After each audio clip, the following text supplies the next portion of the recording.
Shalom. Selamat malam Bapak Ibu Saudara dikasihi oleh Tuhan. Hari ini kita belajar lagi Roh Kudus dan simbol-simbolnya. Nah, ada satu simbol yang terkenal sekali. Kalau saudara browsing ya, buka di Google, googling itu, pasti saudara akan menemukan bahwa saudara ketik saja Holy Spirit atau Roh Kudus. Yang keluar itu gambarnya masih gambar merpati, betul ya? Hari ini saya bawa saudara untuk bisa memahami kenapa Roh Kudus disimbolkan seperti burung merpati itu. Kita akan baca ayat kita di dalam Matius 3. Saya sudah siapkan di situ. Matius 3 ayat yang ke-16 sampai ayatnya yang ke-17. Kita baca ya, 2, 3. Sesudah dibaptis, Yesus segera keluar dari air. Dan pada waktu itu juga langit terbuka dan ia melihat Roh Allah seperti burung merpati turun ke atasnya. Lalu terdengarlah suara dari sorga yang mengatakan, "Inilah anakku yang kukasihi, kepadanyalah aku berkenan." Amin. Jadi lihat ya di ayat 16 sampai 17 ini. Ia melihat ya, Yesus melihat bahwa Roh Allah seperti burung merpati turun ke atasnya. Jadi ini untuk pertama kalinya Roh Kudus itu digambarkan seperti burung merpati dalam Alkitab. Nah, kalau mau ditelusuri 4 Injil, ya Matius, Markus, Lukas, Yohanes, menggambarkan yang sama. Jadi Roh Allah, Roh Kudus itu turun seperti burung merpati. Perhatikan frasanya ya, seperti burung merpati ke atas kepala Yesus. Jadi setelah Yohanes membaptis Yesus, ingat ya, saya mau sedikit gambarkan ya baptisan yang kita lakukan. Kalau kita orang Pantai Kosta, biasanya seingat saya dulu ya, saya itu dibaptis tumpang tangan taruh dada, lalu dicemplung blor gitu saudara ya. Kadang kegelagapan gitu. Dan saya sekarang pakai jadi celup saja kepalanya. Kalau kurang masuk saya tekan dikit aja. Padahal sebelumnya sudah dikasih tahu masuk sampai akhir, sampai semuanya. Tapi beda pada masa perjanjian baru, pada masa Tuhan Yesus. Nah, ingat ya, Yesus hidup di abad pertama, di mana ada ritual baptisan kelompoknya Qumran ya, baptisannya proselit itu dari orang dari agama lain, dari bangsa lain dan jadi orang Yahudi. Jadi Yesus itu dibaptis nggak seperti kita ya yang dibimbing ya. Yesus datang kepada Yohanes Pembaptis, lalu Yesus mencelupkan dirinya sendiri. Itu yang dilakukan. Jadi di abad pertama. Ingat ya, karena baptisannya makanya terkenal dengan nama baptisan Yohanes. Tapi ketika masa gereja, orang kan dibaptis demi nama Bapa, Putra, Roh Kudus. Makanya dibimbing ya. Caranya macam-macam. Ya, yang penting masuk ke dalam air semuanya. Oke, saya balik lagi di sini ceritanya ya. Jadi Yohanes memberikan kesaksian bahwa dia melihat, nah pakai New American Standard Bible, Roh itu turun seperti ingat ya, burung merpati dari surga dan ia tinggal di atasnya. Yang paling unik itu catatannya Lukas. Ya, Matius, Markus, ya, Yohanes seperti. Tapi yang menarik ini Injil Lukas menulis roh itu dalam wujud, dalam rupa. Nah, pakai bahasa Yunani somatikos, soma itu kalau Alkitab terjemahan lama itu daging. Kalau terjemahan baru berkatakan tubuh. Jadi kalau dikatakan pakai somatikos berarti bisa dipahami merpati adalah bentuk fisik, ya, atau teofani, manifestasi yang terlihat dari Roh Kudus. Wah, ini yang menyulitkan banyak sarjana Alkitab, teolog. Kenapa? Karena biasanya Roh Kudus itu dalam Perjanjian Lama tidak terlihat sama manusia. Dan ini kesempatan ini Roh Kudus terlihat oleh manusia. Dengan kata somatikos ini, jadi pertanyaannya adalah apakah wujudnya Roh Kudus itu kalau dibangun dalam bahasa ilmiah itu secara molekuler itu ya tubuhnya burung merpati yang jelas terlihat seperti ini. Macam-macam ya orang berkata warnanya putih gitu-gitu, oke, itu detail yang bagi saya tidak terlalu masalah ya. Meskipun kalau kita lihat dalam Alkitab dinyatakan bahwa Roh Kudus menampakkan diri dalam bentuk fisik, karena kalau pakai kata somatikos ya, Injil Lukas saja yang pakai somatikos itu. Masih ada perdebatan lagi. Jadi kalau saudara belajar Alkitab itu makin belajar itu makin banyak ilmu, makin mengerti bahwa saya tidak ngerti banyak gitu saudara ya, serius. Apakah ini transformasi harafiah? Jadi kalau pakai kata somatikos itu bisa berarti Roh Kudusnya di dalam hewan atau jadi burung merpati. Sama seperti Yesus kan? Yesus adalah Allah yang menjelma menjadi manusia. Wah, ini yang menyulitkan seperti itu. Tapi saya setuju dengan beberapa pendapat yang kedua saya. Jadi ini karena istilah seperti itu yang paling menonjol dan yang paling melengkapi. Tapi representasi visualnya yang dilihat oleh Yohanes itu bukan tubuh literal ya burung merpati yang seperti itu ya. Memang digambarkan dalam film-film burung merpati, tapi cukup baik. Burung merpatinya bercahaya seperti itu, seperti ini. Poin B ini saya katakan, saya memegang poin B karena semuanya hampir ya 80% pendapat seperti ini. Kenapa harus terlihat seperti burung merpati? Karena Allah punya tujuan khusus. Ini tanda mujizat yang hanya bisa dilihat oleh manusia. Nah, siapa yang bisa melihat secara khusus? Yohanes, karena Yohanes yang menyaksikannya seperti itu. Nah, ini jadi pertanyaan. Loh, kenapa Yohanes bisa melihat? Jadi kalau belajar itu seperti ini ya, harus bisa dipahami secara logika. Nah, Yohanes bisa melihat karena dia butuh penegasan. Ingat ya, Tuhan panggil Yohanes sebagai nabi. Nah, dia nabi dapat suara dari Tuhan. Yohanes, nanti kalau kamu lihat ada orang yang dibaptis, ingat ya, kalau sekarang kalau di gereja kita kan mau dibaptis kan mesti orang ikut katekisasi, ikut kelas baptisan 5 kali kelas seperti itu.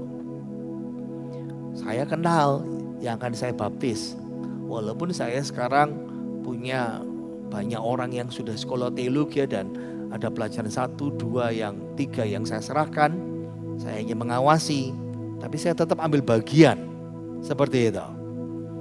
Tapi Yohanes ini kan gini, saya mesti bisa memahami ya, saudara bisa paham. Dia kan berkhotbah, dia berkhotbah untuk membuka jalan bagi Yesus. Yohanes itu umurnya 6 bulan lebih tua dari Tuhan Yesus. Jadi waktu dia dilahirkan, Ibu Maria datang ke tempat Yohanes Pembaptis 3 bulan sebelumnya sampai Yohanes dilahirkan. Lalu Maria pulang ke Nazaret. Jadi secara manusia Yohanes sama Yesus itu pernah dekat, tapi waktu dua-duanya dalam kandungan. Jadi tidak pernah mengenal. Lalu Yesus dibesarkan di Nazaret, Yohanes dibesarkan di padang gurun. Ya, kemungkinan sekte kumuran yang mendidik dia, karena dari baptisannya itu kalau sekolah dibahas seperti itu ya. Jadi Yohanes itu ketika berkhotbah kepada banyak orang yang bertobat, dia maju lalu mencelupkan dirinya, membaptiskan dirinya sendiri. Makanya terkenal dengan nama baptisan Yohanes. Ayo kita lihat ya Alkitab. Bahasa Indonesia masa kini Yohanes 1 ayat 32 sampai 34, versi BIMK 2, 3. Yohanes juga memberi kesaksian ini. Saya melihat Roh Allah turun seperti merpati dari langit, lalu tinggal di atasnya. Waktu itu saya belum tahu siapa dia, tetapi Allah yang menyuruh saya membaptis dengan air sudah berkata kepada saya, bila engkau melihat Roh Allah turun lalu tinggal di atas seseorang, dialah yang akan membaptis dengan Roh Allah. Saya sudah melihatnya sendiri, kata Yohanes, dan saya memberikan kesaksian bahwa dialah anak Allah. Amin. Jadi kita harus memahami sekali bahwa Roh Kudus, ingat ya, Roh Kudus itu bagian dari Tritunggal. Ya. Allah yang Esa dalam 3 pribadi. Kita sudah bahas itu sesi Bible Class seperti itu. Roh Kudus ini Allah, pribadi Allah. Dan kita tahu kenapa harus dalam rupa merpati, karena itu penegasan untuk Yohanes. Dari sekian banyak orang yang datang kepada dia dan minta dibaptis, Tuhan sudah ngomong, kalau kamu membaptis lalu ada Roh Allah turun atas seseorang, itu orangnya Mesias itu. Bisa paham ya? Bisa dipahami. Tapi di satu sisi ini bicara tentang pengutusan kenabian di Perjanjian Lama. Jadi penampakan Roh Kudus seperti merpati selain mengkonfirmasi buat Yohanes dan juga buat dunia waktu itu, Yesus itu Mesias, juru selamat, tapi itu juga punya arti yang penting lagi. Lihat ya, adegan langit terbuka, sebetulnya langit ini surga ya, surga terbuka, lalu Roh Allah turun seperti burung merpati, lalu ada suara dari surga, suara Bapa mengingatkan kita siapa itu, yaitu pengutusan nabi. Nah ini cara-cara Allah mengutus nabi di Perjanjian Lama. Jadi pengutusan seorang nabi yang sejati selalu terjadi di hadapan Allah, yang menggarisbawahi pentingnya peristiwa baptisan ini dan dihubungkan dengan cerita-cerita yang di Perjanjian Lama. Nah itu sebabnya kita harus paham, Yesus kan punya gelar, gitu, nabi selain imam besar. Harus dipahami seperti itu. Jadi penampakan penampakan Roh Kudus dalam rupa burung merpati, lalu diberkati dengan suara Bapa di sorga, itu menegaskan kepada seluruh dunia. Nah memang jadi perdebatannya adalah apakah orang-orang di sekitar ketika Yesus dibaptis itu ngelihat merpati yang sama atau tidak. Saya gak berani ngajar saudara, oh iya lihat, ada yang berkata iya, ada yang berkata tidak. Tapi yang jelas sekali bahwa Yohanes itu melihat dan Yesus melihat sendiri. Ingat ya, karena mereka kesatuan Tritunggal. Tapi di satu sisi kita bisa melihat itu, ini penegasan kepada dunia. Yesus selain Allah, manusia, tapi dia punya gelar, dia nabi. Itu yang luar biasa. Sekarang kalau saudara pernah ikut Bible class, ini pernah saya bahas mungkin tahun lalu tuh, 2 tahun lalu. Nah, yang pakai strip merah tidak usah dibaca ya. Karena catatan yang tanda kurung yang merah itu diragukan. Karena di manuskrip Yunani abad kedua sampai abad 11 tidak ada teks ini. Mesti dipahami ya. Hanya versi Vulgata yang ada di abad ke-5 dan 4 dan 5 seterusnya. Dan itu makanya Alkitab terjemahan baru yang kedua. Ini kita kan punya Alkitab kita terjemahan baru. Alkitab kita terjemahan baru kita ini tahun 74. Nah, ini yang tanda merah ini masih dimasukkan. Saya ambil dari sini ya. Nah, tapi yang Alkitab terjemahan baru kedua tidak dimasukkan. Kenapa? Ini ayat yang paling banyak diserang oleh penentang-penentang Alkitab itu. Jadi seharusnya teksnya itu seperti ini. Ayo kita baca. 2, 3. Sebab ada 3 yang memberi kesaksian. Roh dan air dan darah. Dan ketiganya adalah satu. Nah, kita tahu ada kesaksian. Kesaksiannya Yohanes. Ada kesaksian dari Roh Kudus ya, Bapa dan semuanya. Nah, sekarang ayat ini, nah kalau saudara masih ingat, saya merasa saudara pasti sudah lupa saudara ya. PA kemarin saja mungkin lupa saudara ya. Oke, apa sih maksudnya kesaksian itu? Ingat gini ya. Pada abad pertama, abad kedua, dan seterusnya sampai sekarang. Dari dulu, sekarang, dan nanti. Selalu orang itu mempersoalkan Yesus Kristus. Entahkah dia Allah sejati, entahkah dia manusia sejati. Nah, ayat yang kita baca tadi itu ini ya. Latar belakangnya karena ada penolakan itu. Nah, siapa itu? Saya mau agak cepat, ini sudah saya bahas ya. Jadi pada waktu 1 Yohanes ditulis, Yohanes itu ngadepin ada ajaran namanya Gnostik dosetik. Itu gak ngeributin tentang Yesus itu Allah. Mereka percaya Yesus itu Allah, tapi kemanusiaan Yesus itu gak sejati. Makanya Yohanes bilang, firman yang kami lihat, yang kami raba dengan tangan kami sendiri. Jadi Yohanes bantah, enggak, dia manusia, aku pegang tangannya itu. Yang kedua, ada ajaran Gnostik Serintian. Itu Allah Yesus itu tidak sejati. Nah, Serintian ini dekat sama Yohanes di Asia Kecil. Serintian ini ngajar, ini guru-guru sesat. Jadi pahami ya, guru sesat itu dari zaman dulu sampai sekarang banyak. Makanya yang hati-hati ya. Saya kemarin dikirimin apa itu ya, Jemaat Beratang mungkin. Lalu murid saya ngirim lagi, Pak, ini lagi viral. Ini anak muda nulis, pengikutnya banyak saudara. Kenapa orang selalu menggabungkan antara kenaikan Yesus dengan pengangkatan? Lalu dia bahas slide kedua, ketiga, pokoknya dia bantah seperti itu. Saya katakan, ya karena dia tidak percaya tentang pengangkatan, tidak percaya tentang dia ini kelompoknya orang Amel. Saya jelaskan begini begitu.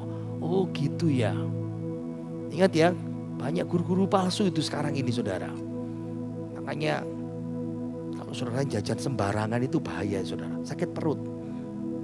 Ya, rohani saudara bisa sakit yang seperti itu. Oke, jadi kesaksian itu penting sekali bagi orang-orang, khususnya apa? Penentang-penentang Kristus. Nah, kalau di Indonesia penentangnya itu Yesus itu masih ditentang bukan Allah. Nah, ada 3 kesaksian yang memberikan kesaksian ya. Nah, aturan perjanjian lama, firman Tuhan ngajarin kalau ada satu masalah perkara secara hukum yang bisa mengesahkan itu saksinya 2-3 saksi. Kalau keterangan atas keterangan 2-3 saksi boleh. Tapi kalau satu saksi saja nggak boleh. Nah, di sisi sini peristiwa kemanusiaan keilahian Yesus diberikan ketika kesaksian. Dan ingat catatan Alkitab kan berkata, kalau saksinya 3 sah. Saya mau bahas ada 3 yang memberikan kesaksian, Roh Kudus. Jadi yang kita bahas sekarang ya. Saksi yang kedua itu air. Yesus kan keluar dari air. Apa itu maksudnya? Ingat ya, baptisan air Yesus itu berfungsi sebagai kesempatan Allah Bapa di sorga bersaksi tentang identitas anaknya ini. Dan Yohanes dengar, dia sampaikan kesaksian itu. Makanya ini maksud saksi kedua. Dengan cara ini air memberi kesaksian siapa itu Yesus. Dan saksi yang ketiga itu darah. Siapa itu? Lihat ya, ayo kita baca Ibrani 9:14-2-3. Betapa lebihnya darah Kristus yang oleh Roh yang kekal telah mempersembahkan dirinya sendiri kepada Allah sebagai persembahan yang tak bercacat, akan menyucikan hati nurani kita dari perbuatan-perbuatan yang sia-sia, supaya kita dapat beribadah kepada Allah yang hidup.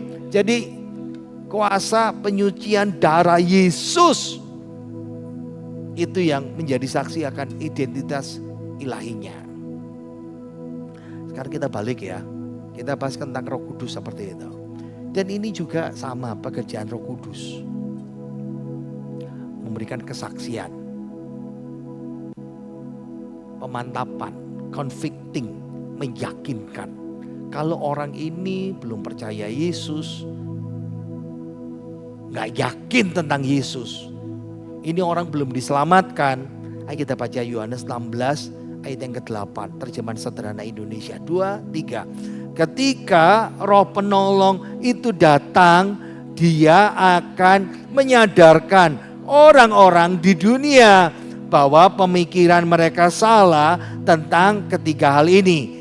Tentang dosa, tentang cara untuk menjadi orang yang benar di mata Allah, dan tentang pengadilan terakhir. Jadi orang itu akan didorong oleh Roh Kudus. Dengan kesaksian Roh Kudus, diyakinkan dalam hatinya.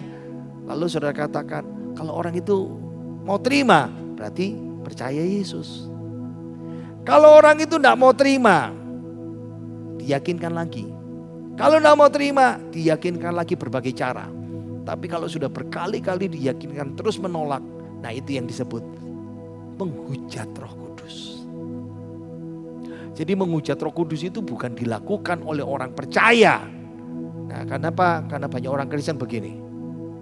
Saya lihat orang Kristen itu menghujat Roh Kudus. Kenapa? Itu menghina bahasa roh, Pak. Ya itu bukan menghujat Roh Kudus, saya katakan. Salah. Menghujat Roh Kudus itu dilakukan oleh orang yang tidak percaya, yang sudah berkali-kali diyakinkan oleh Yesus. Kita balik lagi cerita di sini ya. Nah, dari sini kita bisa paham ketika pribadi Tritunggal itu hadir. Putra dibaptis, Roh Kudus turun ke atasnya seperti rupa burung merpati, lalu ada suara dari surga menyatakan berkat pengurapan. Dari sini kita bisa paham. Ini kesaksian pengesahan Tritunggal. Ini saatnya doktrin Tritunggal mulai diungkapkan. Ini berarti Yesus pelayanan publiknya dimulai. Makanya ini kan pelantikan seperti seorang nabi. Nabi itu menyampaikan perintah Tuhan. Nabi itu menyampaikan firman Tuhan. Dan ini yang Yesus lakukan. Dan itu ada peran Roh Kudus. Tapi ingat ya, Tritunggal, semuanya lengkap seperti itu. Sekarang kita bahas. Ayat mana lagi Pak? Roh Kudus seperti merpati, enggak ada lagi. Tapi harus dipahami, ini penegasan pola Roh Kudus yang sama. Pelan-pelan ya. Gambar yang atas, kalau saudara buka dari Kejadian pasal 1 ayat yang kedua. Kejadian pasal 1 ayat 1, pada mulanya Allah menciptakan langit dan bumi. Bumi belum berbentuk dan kosong, gelap gulita menutupi samudera raya. Ayat 2, Dan Roh Allah melayang-layang di atas permukaan air. Waktu Yesus dibaptis, polanya sama. Roh Kudus ada di atas air baptisan itu. Bisa paham ya? Wow. Ini roh yang sama yang menciptakan langit dan bumi. Kalau dari polanya Injil Yohanes 1 ayat 1 ya. Pada mulanya adalah firman. Dan firman itu bersama-sama dengan Allah. Dan firman itu adalah Allah. Siapa Yesus itu? Sang firman yang menciptakan. Jadilah terang. Dan sang firman ini, lihat ya di ayat yang kedua Kejadian, ada Roh Kudus, sang pencipta juga. Nah sekarang dalam perjalanan menuju penciptaan yang baru, lewat apa? Karena manusia yang pertama kan sudah jatuh dalam dosa. Dan sekarang dikasih kelahiran baru. Lalu dikasih dengan pemberian Roh Kudus. Nah kemarin yang kita bahas Kamis dan Jumat itu. Roh Kudus memberikan karunia. Dimulai dari mana? Dari titik ini. Penegasan pola Roh Kudus yang sama. Kalau saudara lihat itu gambar kapal. Kapalnya siapa saudara? Nuh, saya kelihatan ya. Itu ada merpati. Nah lihat ya. Burung merpatinya Nuh itu ketika datang kedua kalinya memastikan dengan daun pohon zaitun. Makanya dipakai simbol perdamaian kan sekarang. Allah tidak lagi murka terhadap manusia lewat air bah. Allah mulai era yang baru dengan Nuh. Nah sama. Roh Kudus dalam rupa burung merpati itu, dalam baptisan air, menunjukkan bahwa damai dengan Allah itu dimungkinkan lewat Yesus. Era baru. Ciptaan yang baru. Jadi ini artinya itu dalam sekali. Kenapa Roh Kudus disebut sebagai lambang burung merpati itu? Ingat ya, Roh Kudus itu juga yang memungkinkan kita masuk ke dalam ciptaan baru. Siapa yang ada di dalam Kristus, ia adalah ciptaan yang baru. Sesungguhnya yang baru sudah datang dan yang lama sudah berlalu. Dan siapa yang mengerjakan itu? Kemarin kita bahas Titus pasal 3 ayat yang kelima. Oleh pemandian kelahiran kembali dan pembaharuan yang dikerjakan oleh Roh Kudus. Wow, itu penting sekali. Kenapa Roh Kudus dalam rupa burung merpati? Nah saya melihat dalam bagian ini ya. Orang Israel ketika dilatih untuk memberikan persembahan di kitab Imamat ya. Itu kan ada 5 macam korban. Korban bakaran, korban pendamaian, penghapus dosa, ada macam-macam ya. Ada tingkatannya. Lembu sapi, lalu di bawahnya kambing domba. Kalau orang ini tidak mampu, maka dia harus memberikan 2 ekor burung merpati atau 2 ekor burung tekukur. Jadi burung merpati itu sebagai sarana bagi orang miskin bisa beri korban sama Tuhan. Karena mereka sanggup beli itu. Nah peran yang sama dalam perjanjian baru. Nah ingat ya, korban kan konteksnya ibadah. Nah dalam ibadah kita, kesinambungannya Roh Kudus itu memberikan fasilitas buat kita. Sama seperti itu, seperti orang miskin. Kita bisa berjumpa dengan Allah dalam konteks ibadah, menyembah dalam roh dan kebenaran. Wah keren sekali. Berdoalah di dalam roh. Nah itu penting buat saudara dan saya ketika kita beribadah kepada Tuhan. Kalau di perjanjian lama orang disuruh kasih persembahan dulu. Itu caranya untuk menghadap kepada Tuhan. Baru dipandang layak. Nah bagaimana dengan kita? Roh Kudus yang membuat kita layak. Makanya kita menyembah Dia dalam roh dan kebenaran. Berdoa di dalam roh seperti itu. Ini sih arti-arti dari kenapa disebut Roh Kudus sebagai lambang dalam simbol burung merpati. Oke, saya mau tutup. Ini penerapan buat kita ya. Kalau Roh Kudus itu Simbol burung merpati berbicara soal perdamaian dan rekonsiliasi. Nah, ceritanya Nuh saya ceritakan tadi itu ya. Cerita bagaimana Roh Kudus pada masa sekarang. Ingat ya, kita ini perbuatan kita, tindakan kita, kejahatan kita, omongan kita yang jahat ini, hati kita yang dengki ini, Tuhan sediakan. Engkau harus rekonsiliasi, engkau harus berdamai dengan Tuhan. Karena engkau sudah melakukan dosa-dosamu yang seperti itu. Dan Roh Kudus itu yang menyediakan rekonsiliasi buat kita. Kenapa? Karena kita tidak bisa. Makanya ya, di perjanjian lama orang kasih yang paling miskin kasih burung merpati seperti itu. Tapi kalau kita, Roh Kudus yang sediakan buat kita. Ya, yang kedua bicara soal kemurnian dan ketulusan. Burung merpati terkenal ya, bukan binatang yang berbahaya. Wah, ingat kalau sulap-sulap itu mesti pakai merpati, saudara. Kenapa, saudara? Nurut, dibungkus, diapa-noi, ditekan-tekan itu, tidak ribut, betul ya. Itu luar biasa itu. Makanya Roh Kudus mengajarkan kepada kita ya, tulus seperti merpati. Tapi kita senangnya cerdik seperti ular, tulusnya gak gelem, saudara ya. Wah, itu yang membuat kita kenapa bisa sombong, dengki dan jahat seperti itu. Yang terakhir, bicara soal kelembutan. Makanya kalau kita nyanyikan Roh Kudus yang manis dan lembut. Roh Kudus itu membimbing kita untuk bisa jadi lemah lembut, ya. Mengadopsi itu dalam kehidupan kita. Orang kaku, kasar bisa berubah.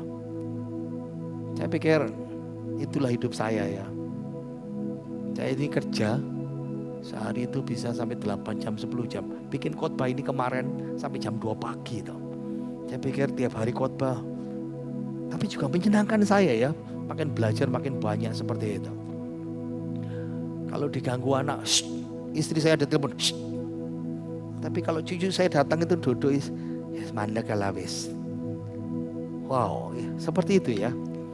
Roh Kudus itu seperti awal baru. Saudara dan saya punya referensi. Saya mau tutup dengan satu kisah. Sekarang logikanya ya. Merpati melawan Raja Wali. Siapa yang paling kuat, yang paling hebat dan juara. Wes logikanya sudah jelas, saudara ya.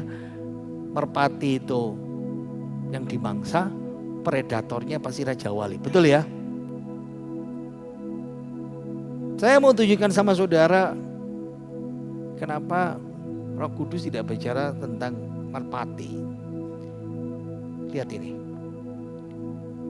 Kira-kira menurut saudara yang kiri itu lambangnya siapa itu? Tahu enggak? Simbol Raja Wali atau simbol elang? Itu Romawi. Pada zaman Yesus, Romawi itu berkuasa sekali. Ingat ya, Yesus kan disalib pada zaman Romawi itu. Dan Romawi menjadi penguasa dunia sampai abad keberapa itu. Terkenal sekali Raja Wali itu sebagai lambang simbolnya kekaisaran Romawi. Menaklukkan dunia berabad-abad dengan lambang Raja Wali yang mencengkram, menghancurkan. Tapi saat Yesus dibaptis, Roh Kudus turun dalam rupa burung merpati. Cara kasar, cara brutal, cara kejam, tidak bertahan. Tapi Roh Kudus itu bekerja dengan cara lembut, mengubah orang-orang yang keras jadi lemah lembut. Siapa itu? Saudara dan saya. Bagaimana Tuhan bisa mengubah kehidupan kita. Dan itulah namanya kekuatan Roh Kudus. Yang mengubah orang-orang brutal, orang kejam, diubah dengan kasih.